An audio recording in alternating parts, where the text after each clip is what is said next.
Hello, everybody. Welcome to the show. This is a big one. I mean, when I say it's done, this is done. Like, this is huge. Trump, Speaker Mike Johnson are working hand in hand with Representative Nancy to work on a new bill that would force all money that has been designated across the board for non-citizens to Americans and to disaster relief funds. Kamala Harris even posted this morning that she was happy that the U.S. was giving $157 million to Lebanon, another country, to help them in their humanitarian efforts. But she has literally made about 3/4 of America very upset.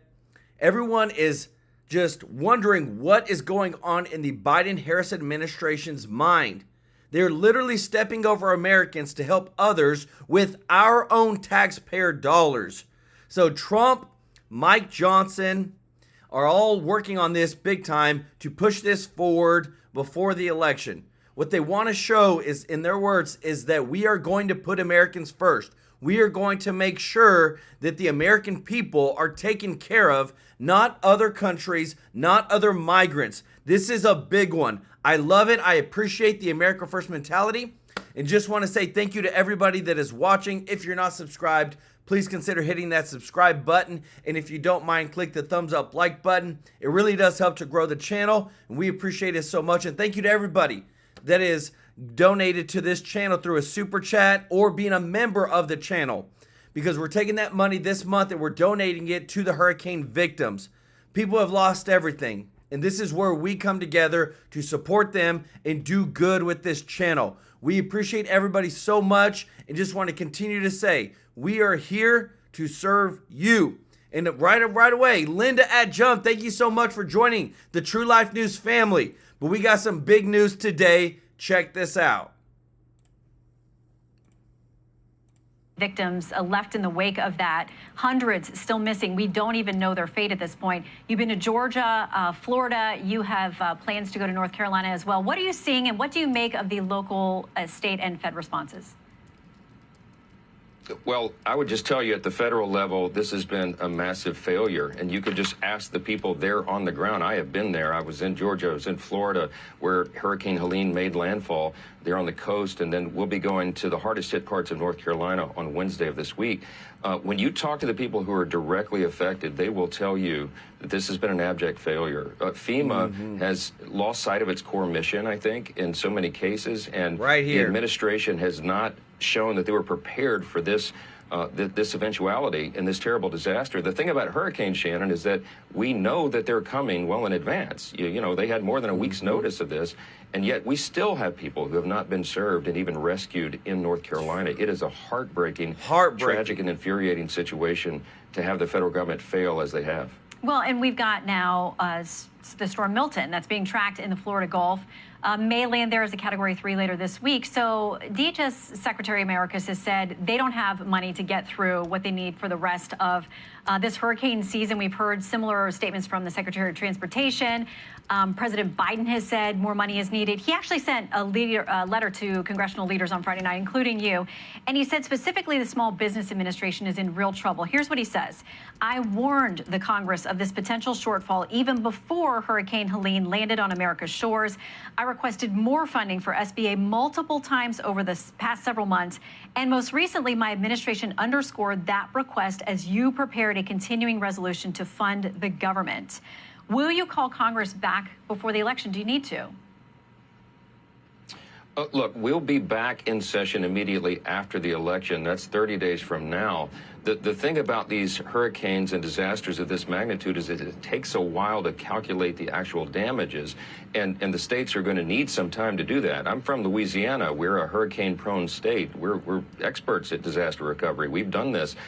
You don't just send estimates to the federal government. You send specific needs and requests based upon the actual damages, and that takes some time, especially with storms of this magnitude. So Congress will do its job. Remember that before we left Washington, the day before Helene hit, by the way, made landfall, Congress appropriated $20 billion additional dollars to FEMA so that they would have the immediate dollars they need to address the immediate needs.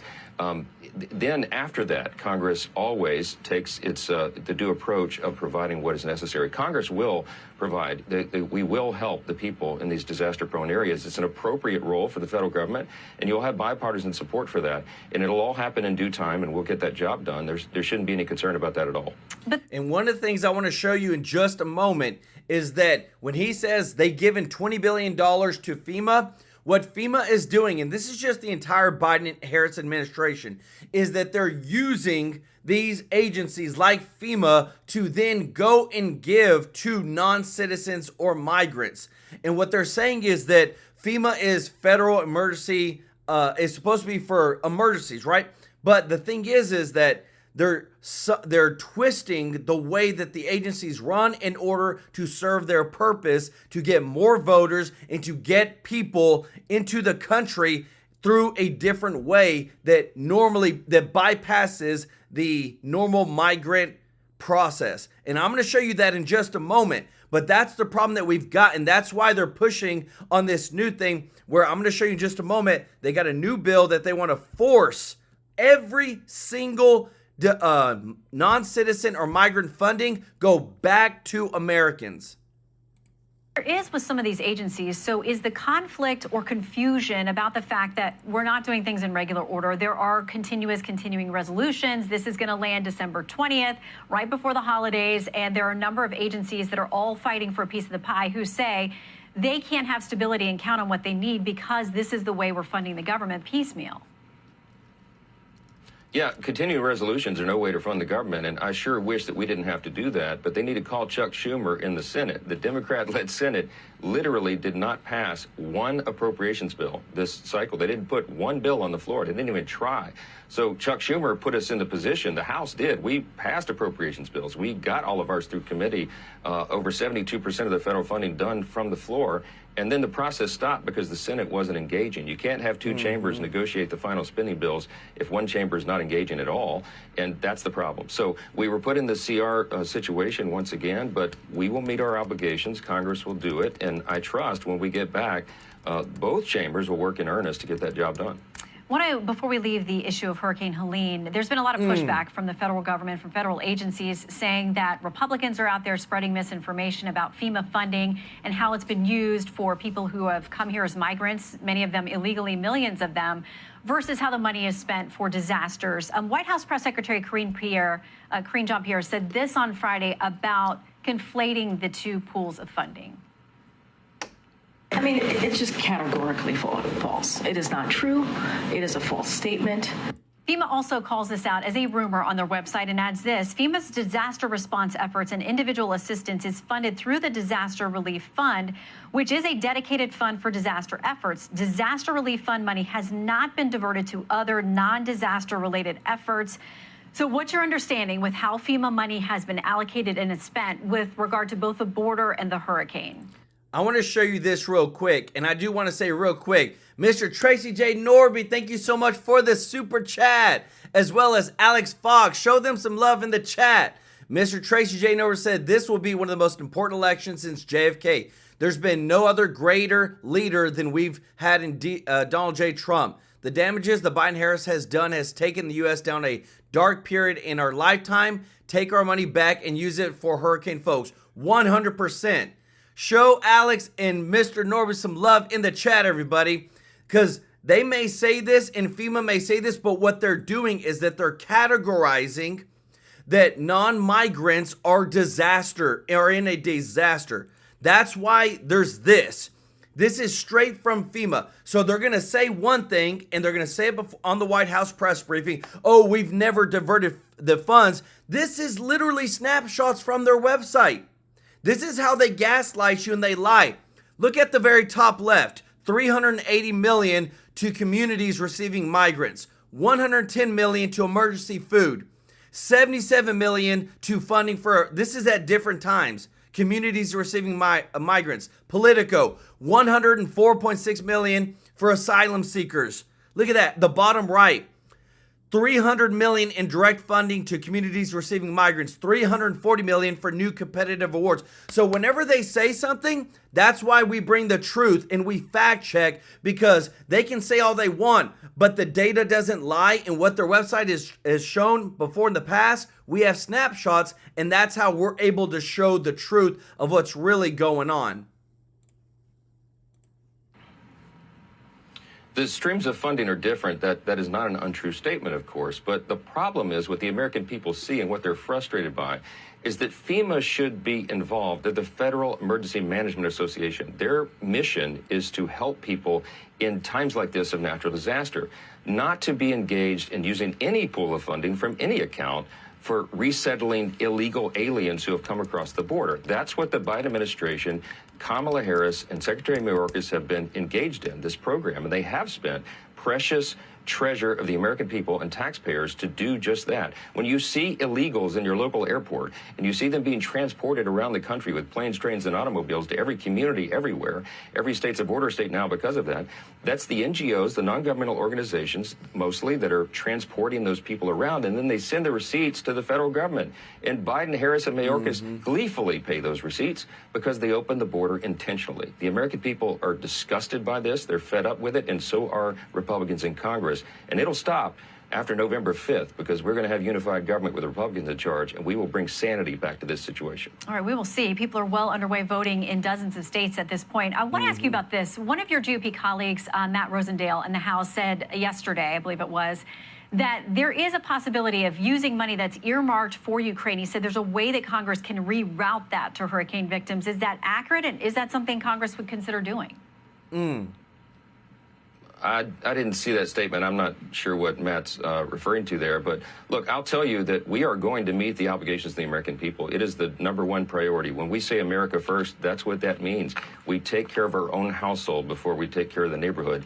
We will get that job done. Congress will do it. We will find the money, because that's an appropriate priority for the federal government. We're going to get about that as soon as the states turn in those estimates and request the funding. It'll happen, and we'll get it done.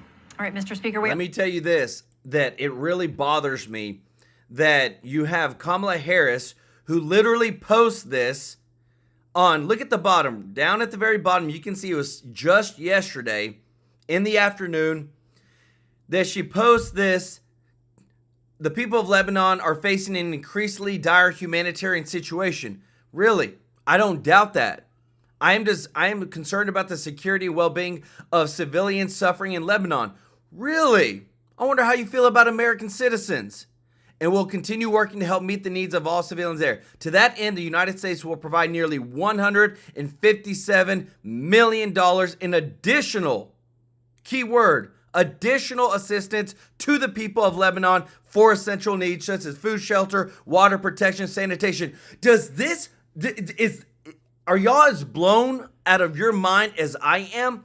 What this should be saying is, hey, these states, North Carolina, Tennessee, Florida, South Carolina, all these have experienced this, and we are giving $157 million so that they can meet their needs. We are making sure that they're taken care of. She literally is saying this like she's spitting in the face of American taxpayers who are lost everything, and she said this on 10/5, guys. That is yesterday. This is, to me, the worst thing she could have ever done. I don't know who's controlling her account, but this right here just shows where their priorities are at. But that's why in this next video, you're going to see that Trump is ready to make another huge change with how the government is run, who's going to be running the government right here. Check it out. By one of the people who is going to help us build this incredible future. And he is a truly incredible guy. And I don't say that often. He's a great gentleman. He's done such an unbelievable job for North Carolina, for Georgia, for Alabama, for Florida, for Tennessee. His name is Elon Musk. He saved free speech. He created so many different great things. Where is he? Come on up here, Elon. He created the first major American car company in generations, and his rocket company is the only reason we can now send American astronauts into space. Come here. Take over, Elon. Yes, take over. Let's go. Hi, everyone.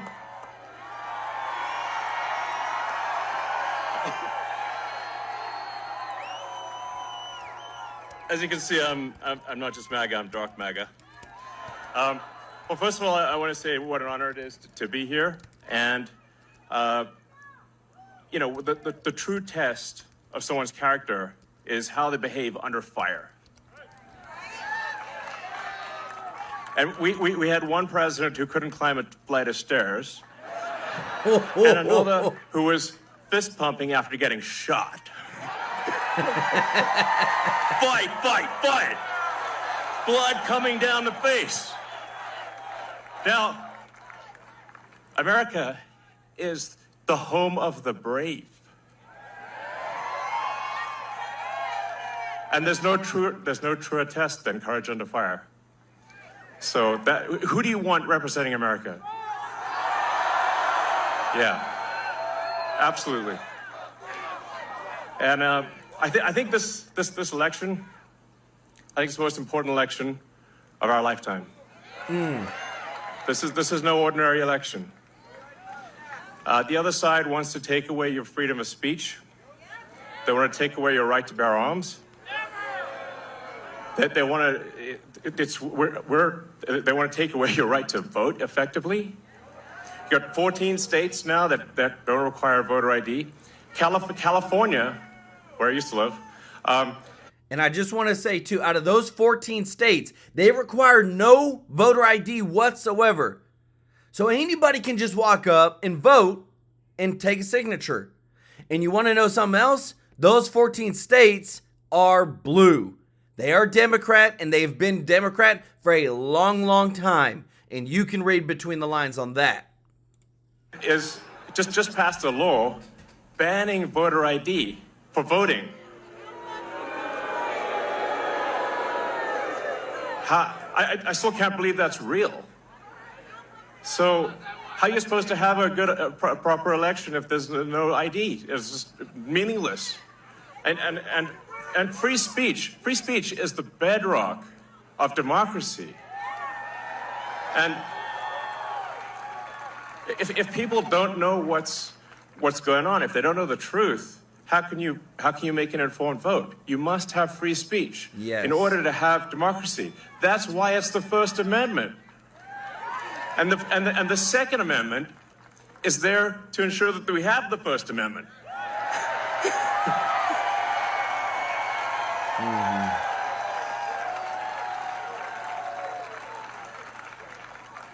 President Trump must win to preserve the Constitution. He must win to preserve democracy in America.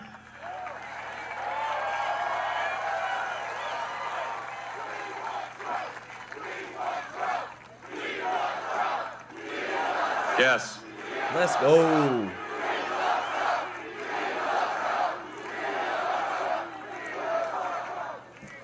This is a must-win situation. Must win. So I have one ask for everyone in the audience, everyone who watches this video, everyone on the live stream. This one request. It's very important. Register to vote. Yes. Okay. And get everyone you know and everyone you don't know, drag them to register to vote. There's only 2 days left to register to vote in Georgia and Arizona. 48 hours. Like, text people now. Now. Oh, and then make sure they actually do vote. If they don't, this will be the last election. That's my prediction. Wow. Nothing's more important. Nothing's more important. So get everyone you know. Everyone. So speaking to people out there, everyone in the crowd, I think, is already convinced. But for people out there that are watching the video, watching the live stream, you need to get everyone you know at work, your friends, family, text groups, your social media, everything. Get them to register to vote right now. Only 2 days left for Georgia and Arizona. Only a couple weeks left in Pennsylvania. And if they're not registered to vote, it doesn't matter at that point. Register to vote. I'm being repetitive for a reason, okay? So nothing is more important. And a lot of people think maybe their vote doesn't count. Well, it does, okay? It does. It matters. And this election could be decided by 1,000 votes, 500 votes. A tiny margin. So get everyone you know to register to vote. I believe that's swapthevote.com. I believe that's the site. And double check that your registration is good. Don't take it for granted. Mm-hmm. I'm just being repetitive about this point because it is the one takeaway more than anything that will matter is getting those registrations and then getting everyone you know to actually vote. That is what will decide this election, especially in Pennsylvania. I love it. You know what I love so much is that a lot of people don't know that in 2020, Musk voted for Biden. In 2016, Musk voted for Hillary. But he has seen what they have done with this country and how bad it's gotten that he's like, no, it's too much. This is too much for the American people. Like, he's always been more of the liberal Democrat. But for him to stand on stage and be saying vote for Trump, he's the last, chance we have at, having the Constitution and making sure that it doesn't go away and our freedom of speech. I got something to show you because I'm telling you, people don't understand how close we are to losing a lot of what we're saying because a lot of the big wigs that control the platforms, a lot of the big wigs that control, like Barack Obama, Hillary Clinton, listen to what they are telling on CNN about free speech. If the platforms, whether it's Facebook or Twitter X or Instagram or TikTok, whatever they are, if they don't moderate and monitor the content, censor, we lose total control. And it's not. We lose total control. She says it right there. Free speech isn't to be controlled. You're supposed to have free speech. That's what makes America great. She just said it. We lose total control if you don't censor people. Just the social and psychological effects. It's real harm. I'm telling you, here, they're not even trying to hide it anymore, y'all. That's how bad it is. And that's why we need to get the right people in office, because if we don't, more people are going to hurt just like this. President Trump ripping Biden, Harris over their response to Helene victims while praising the efforts of our next guest during his triumphant return to Butler, Pennsylvania. Corey Mills, he's out there fighting too. He's out there. He is out there in North Carolina, Georgia. He's out there helping people. We have to send our prayers and support to all the families affected by Hurricane Helene. This has been the worst hurricane response by a president and vice president since Katrina, and this is simply not acceptable. Congressman Corey Mills was at the rally yesterday and on the ground this week distributing needed supplies, and he joins us now. Congressman, thanks for being with us. Your work in North Carolina has been well documented if you are on social media. I think those that watch Fox have also seen you've literally been in the middle of it this week. So tell me some of what you've seen in North Carolina. Well, Will, as you can see, North Carolina was absolutely devastated by this storm. It wasn't just the increase in the rising water, but the mudslides as well in some of the upper mountain areas. Our team had traveled everywhere from Asheville as the main veterans charity-driven distribution center, out to Broad River, out to Pensacola, North Carolina, which has got about a 5,200 elevation. We've gone out to Burnsville. We've been in Elk River, Banner Elk. We've been in Cello. We've been across the western North Carolina area, delivering over 22,000 pounds with 2 helicopters and a hoist operation into these more hard-hit areas and remote and isolated areas. So, and again, Will, this isn't just food, waters and non-perishables, diapers, etc., but medications. We have to keep in mind that you've got type 1 diabetics who need insulin. You have people who are on oxygen who are going to need renewals in their oxygen bottles. And many of these roads were devastated and cut off. So we're going in on medevacs. We've actually rescued a gentleman recently from Bailey, North Carolina, transferred him to Johnson City. Just got an update from his cousin that the doctors had even told him, said, if you were here 30 minutes difference, you wouldn't be here with us today. Wow. So it's absolutely devastating what's going on there. I think the death count and the fatality count is extremely high compared to, or low compared to what the reality is on the ground. They're reporting about 220. I've talked to nurses and others in hospitals. They're saying it's around 405, and they're even requesting more body bags.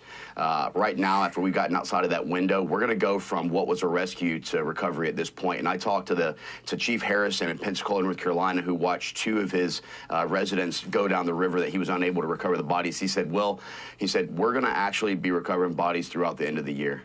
Oh, man. Wow. You know, Congressman, I don't have a lot of time left with you, but I want to try to cover the concept of leadership for just 1 minute. And I have 2 places I want to go with you. I know from some personal experience, and I know through knowing you and watching you as well, that there is the correct way to lead. And what we have seen, and I am not giving you a gratuitous compliment, is a form of leadership that is necessary in a chaotic environment. And I would assume, you know, logistics, needs, even defining needs is difficult in the initial phases. How do you do that? How do you lead? Because from my perspective, it's just, you just jump in, to be honest. You have to start just jumping in. You can't sit back and, oh my gosh, what's the plan? What's the bureaucracy? You got to dive into the chaos. Yes.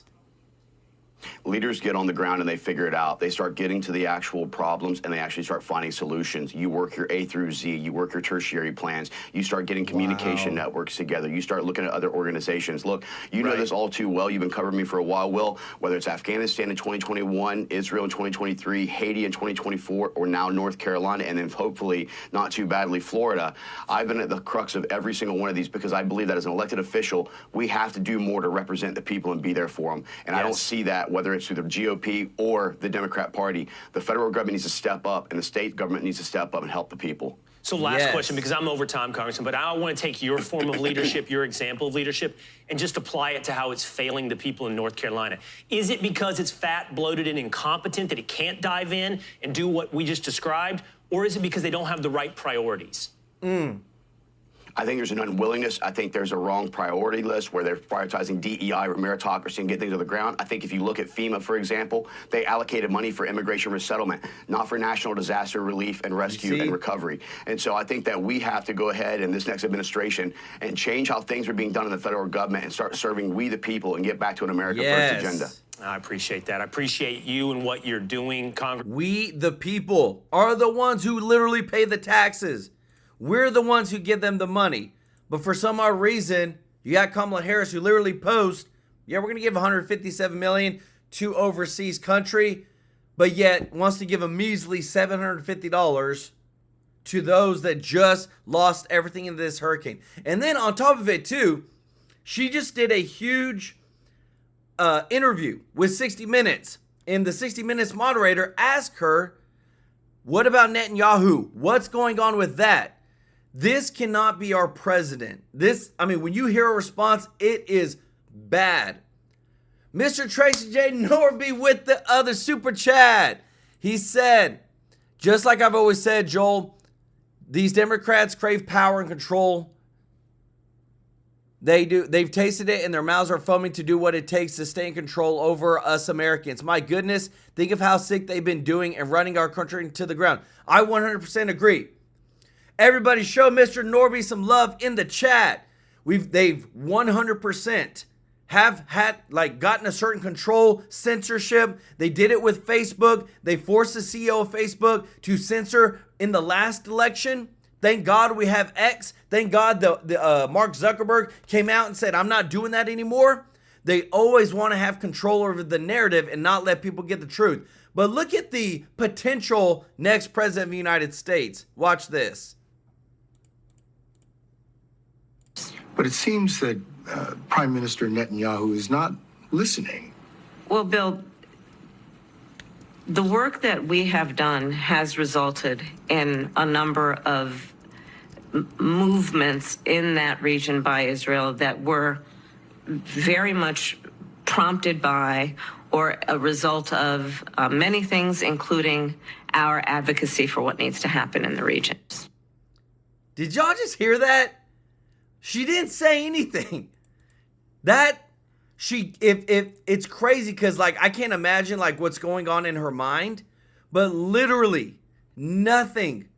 But this is where I love is that we need to put Americans first, but we also need to take care of the middle class. We need to make sure we got tax cuts. We need to make sure that our families can afford groceries, bills, things like that. And I love Trump's plan that he's unveiled more and more of his plan to take care of the middle class.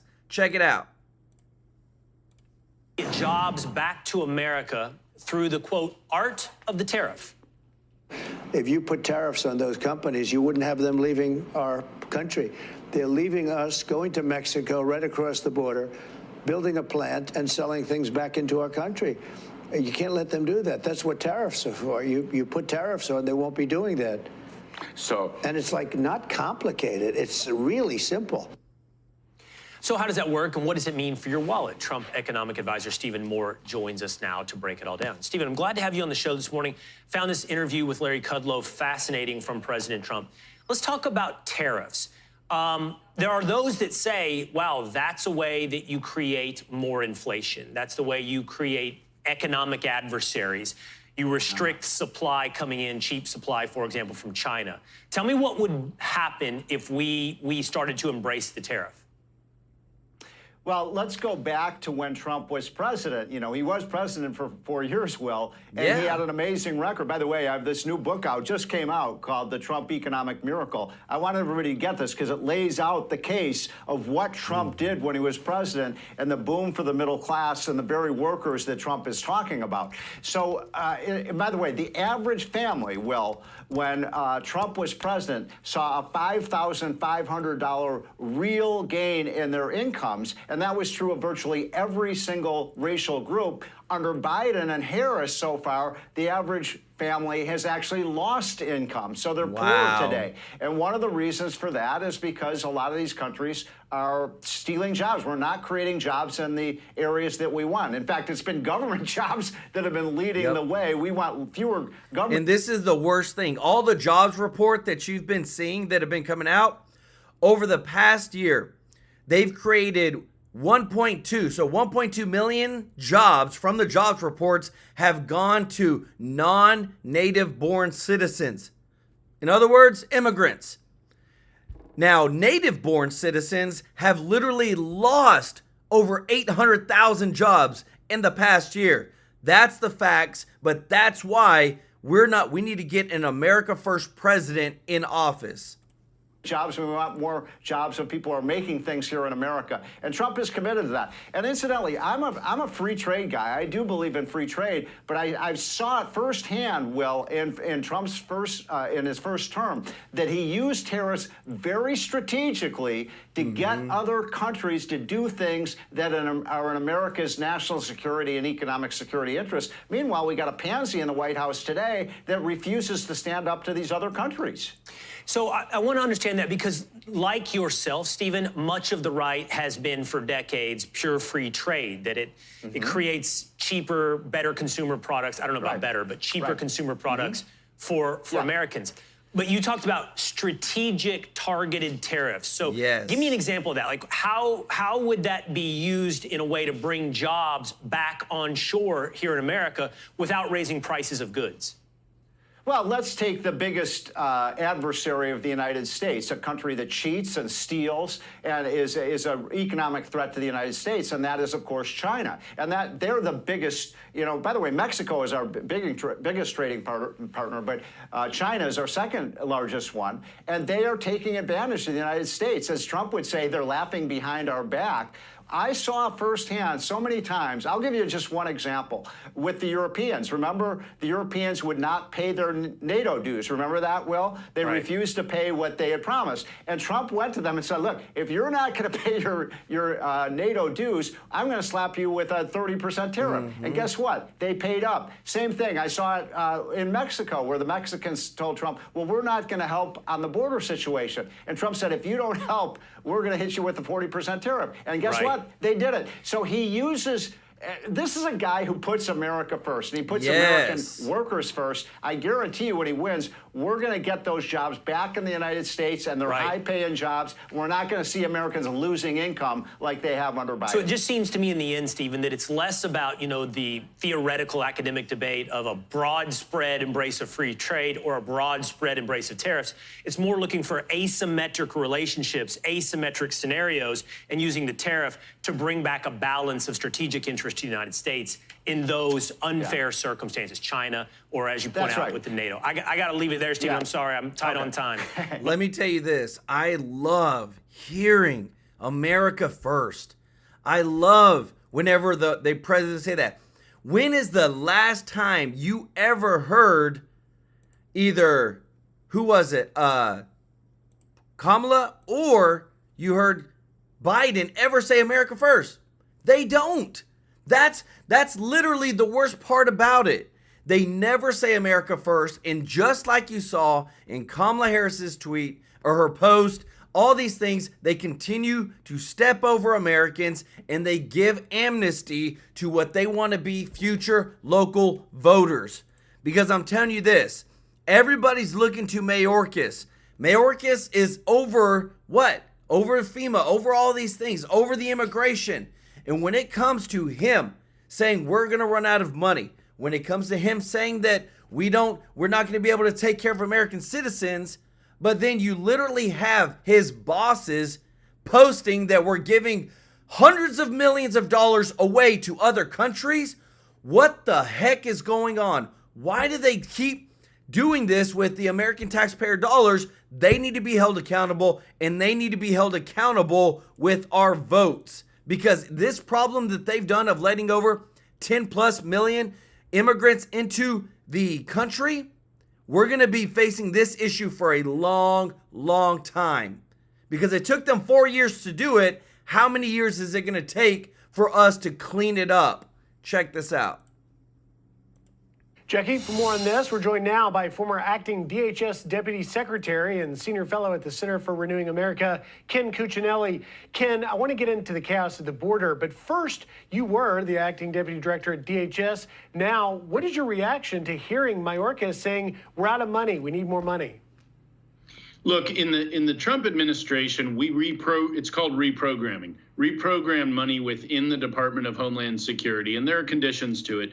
But we reprogram money to stop illegal immigrants from coming in to the United States. They spent FEMA money, and they keep denying it, but it's on the FEMA website. They spent about $1 billion in the last year or two housing and transporting illegals in. So while the Trump administration was using what money it could scrape together to block illegal immigrants from coming in, the Biden and Harris administration has used FEMA dollars to pay them to come into the country. It is the exact opposite, and using taxpayer dollars. And now it sure would be nice to have that $1 billion available as Helene's destruction and the count just grows, not just, sadly, the death count, but also the property damage and the infrastructure damage that's going to need to be repaired in areas of the country that, frankly, don't have a lot of resilience.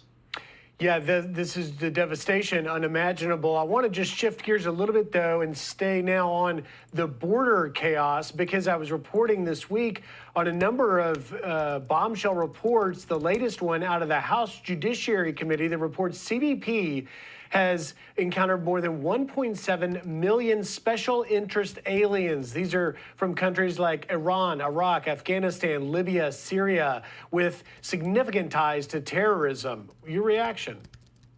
My reaction is, and I know this is hard for Americans, we're all Americans, you and I are, everybody watching probably, this is going to hurt us for decades. Right here. Decades, we're going to be paying the price for this. Look at how long Hamas sat in wait before the October 7th attack on Israel last year. 17 years. They gathered up money, international aid money, right, that was used not for aiding the people of Gaza, but to prepare for 17 years to strike as terrorists against Israel. Folks, that's who's coming into this country. Lots and lots of those folks are being invited in and let in by border czar Kamala Harris and President Joe Biden and incompetent Secretary Mayorkas. This is going to be deadly for years to come. And we have reported previously on the fact that the number of individuals hitting that terror screening watch list up 3,300%. 11 for the Trump years, 382 under the Biden-Harris administration. Final word, how concerned should our officials be? Look, even somebody like Christopher Wray has said this is one of the most dramatic national security threats that America has right now. And I agree with him on that. And it is a latent one where, again, we're Americans, we want to see the problem. This is a secret problem that this administration has allowed to grow like no one before them of either party. They are shattering records for letting evil, destructive, vicious people who hate America into this country. And we're going to pay a price for many years to come. It's very sad and it's very dangerous. And I hope you are wrong, although it is very concerning indeed. Ken Cuccinelli. So I'm telling you this, just want to say to everybody, we thank you so much for supporting the channel.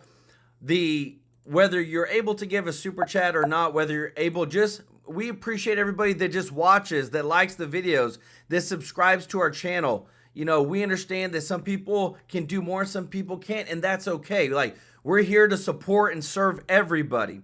But just want to tell everybody that love. Right now, when we look at the polls right now, this is from Poly Market right now. So Pennsylvania, Trump is actually up 12% in their polling. Guys, this is huge. Remember, he was down in 2016 and in 2020 when it came to the polls in Pennsylvania. And when it comes to this year, this is a big one. Arizona, 63-37. This is a complete flip. There's a lot they say that Kamala Harris is having a hard time with males in getting their vote. On top of that, we look at Georgia, Trump, 63%, Harris, 37%. And then now North Carolina, 61-39. This was done today. So you can see at the bottom date right here that's lighting up, October 6th. But this just shows us that Trump is on his route to win. But the thing is that we always have to make sure that we still vote, no matter what. That whenever I see these polls, Trump has always lost in the polls, and there's always a silent minority that votes for him. That's why they say in any polls, give him 3 to 5%. And to me, there's a reason why they let in all the illegal immigrants. There's a reason why they're using the CBP1 app, because they don't want to, they're literally telling them, don't come to the border anymore. Don't just try to come over. You need to come over through this app so that way we can either fly you in or bring you in by boat. And if you look at the amount of people that have come over, check this out. This is the number of app appointments from Cuba, Haiti, and Venezuela. This is almost 30,000 or more per month that they're trying to bring in. And they're giving them housing assistance. They're giving them food, SNAP. They're giving them Medicare, internet, cell phone, all this stuff. And this is what we have to protect against. Because you know what? These politicians are using American taxpayer dollars to bring these people in. And so even though the border crossings have come down now, the CBP1 app appointments have gone through the roof. So they're still bringing in as much as they want to bring in. Guys, we have a cluster right now, and we need new leadership. We need the dream team in place, and we need to get Donald Trump in office. And just want to say thank you to everybody that's watching. If you're not subscribed, please consider subscribing to the channel, because we want to serve you every day with the top news. And if you don't mind, click the thumbs up like button. It really does help to grow the channel. We appreciate you all so much. And like I said, thank you to Linda Adjump, becoming a new member of the True Life News family. We thank Mr. Tracy J. Norby, Alex Fox for the super chats. We are going to take this. We're going to do it. We're going to give it about 2 more weeks, y'all. And we're going to do a big giveaway to I'm looking at all the charities, but right now I'm kind of settled with the Samaritan's Purse on this channel live of donating what people have given and from us, from me and my family, because we want to show you that we're in this together. We are going to do great things with this channel. We're going to partner together with this beautiful community, and we are going to bring positive change to this world. We love you all. We thank you so much to all of our members. I see in the chat right now, Deanna Scott, Anthony Bailey, Linda at Jump. Guys, we couldn't do this without you. We love y'all so much, and we will always be here to take care of y'all. We also got Helen Almodovar. We love you. We'll see you in the next one. Take care. Bye-bye.